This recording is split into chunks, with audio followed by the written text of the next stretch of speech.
जय हिंद दोस्तों भारत के अपने नेविगेशन सिस्टम यानी कि नाविक के बारे में कौन नहीं जानता। आप पिछले कई सालों से नाविक का नाम जरूर सुन रहे होंगे और ये भी सुन रहे होंगे कि ये जल्द ही स्मार्टफोन में शुरू होने वाला है, लेकिन फिर भी यह अभी तक शुरू नहीं हो पाया है। 2018 में नाविक पूरी तरीके से बनकर के तैयार हो गया था और अभी 2022 चल रही है, लेकिन नाविक अभी तक पूरी तरीके से फोन में नहीं चल पाया है।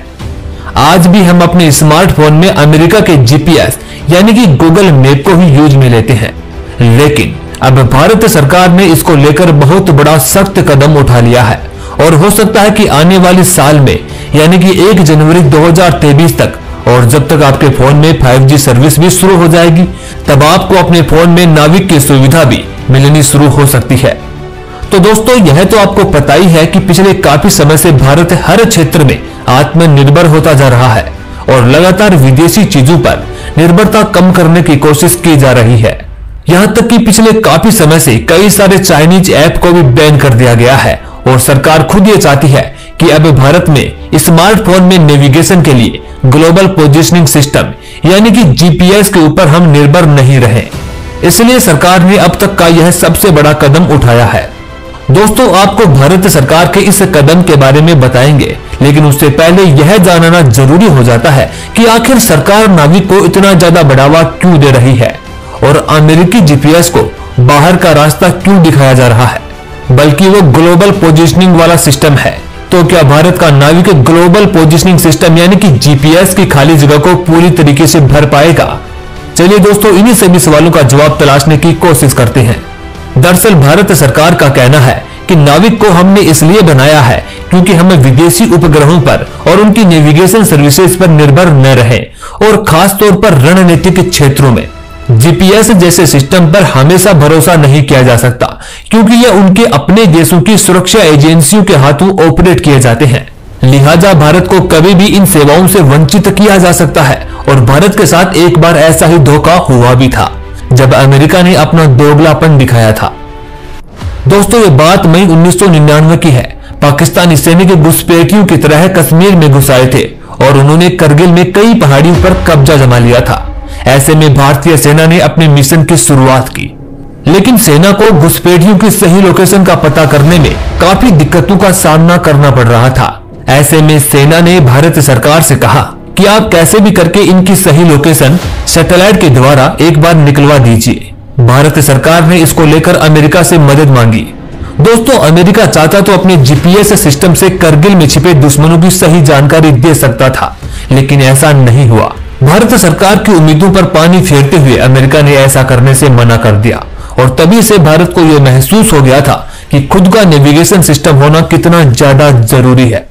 दोस्तों भारत का नाविक नेविगेशन सिस्टम एक घरेलू सिस्टम है जो कि पूरी तरीके से भारत के नियंत्रण में है, यानी कि किसी भी परिस्थिति में इसके सेवा देने या फिर वापस लेने का कोई भी जोखिम नहीं है।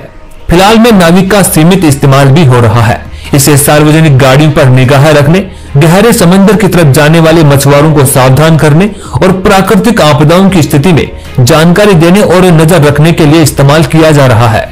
अभी भारत सरकार स्मार्टफोन के अलावा अपने मंत्रालयों को भी नाविक के इस्तेमाल को बढ़ावा देने के लिए प्रेरित कर रही है। अलग अलग उद्योगों में इसके इस्तेमाल से समस्याओं के समाधान की कोशिश भी हो रही है। भारत सरकार ने हाल ही में बताया था कि अपना नाविक सिस्टम भी अमेरिका के जीपीएस सिस्टम के जितना ही ज्यादा सटीक है और उसके जैसे ही एकदम सटीक पोजीशन बताता है। तो अब इस बात की तो कोई टेंशन ही नहीं है कि यह फोन में सही तरीके से काम करेगा या नहीं करेगा। और दूसरी बात, इसरो ने इस पर काफी ज्यादा टाइम भी दिया है और इसरो अगर किसी चीज को इतनी गहराई से बनाता है तो फिर उसमें खामियों की संभावनाएं भी काफी कम हो जाती है। नाविक को 2006 में मंजूरी दी गई थी और इसका बजट था $17.4 करोड़। इसे 2011 में ही तैयार हो जाना चाहिए था, लेकिन ऐसा नहीं हो सका और ये 2018 में पूरी तरीके से बनकर के तैयार हो पाया। नाविक में 8 उपग्रह हैं जो 1500 किलोमीटर से भारत की पूरी जमीन पर नजर रखते हैं। दरअसल दूसरे नेविगेशन और नाविक में मैन रूप से इलाके की निगरानी करने का अंतर है। दूसरी जीपीएस सेवाएं दुनिया के सारे देशों में काम करती है और उनके उपग्रह दिन में धरती का 2 बार चक्कर लगाते हैं। इसके उलट नाविक केवल भारत और उसके आसपास के इलाके पर नजर रखता है, यानी कि यह भारत की जानकारी ज्यादा सटीकता से प्रदान करेगा। भारत के अलावा दुनिया में 4 देश और हैं जिन्होंने अपना खुद का नेविगेशन सिस्टम बना के रखा हुआ है। अमेरिका के पास जीपीएस, रूस के पास ग्लोनोस, यूरोप के पास गैलीलियो और चीन के पास बाइडू नेविगेशन सिस्टम है। वहीं एक और नेविगेशन सिस्टम है QZSS जो कि जापान का है और एशिया ओशिनिया क्षेत्र में काम करता है।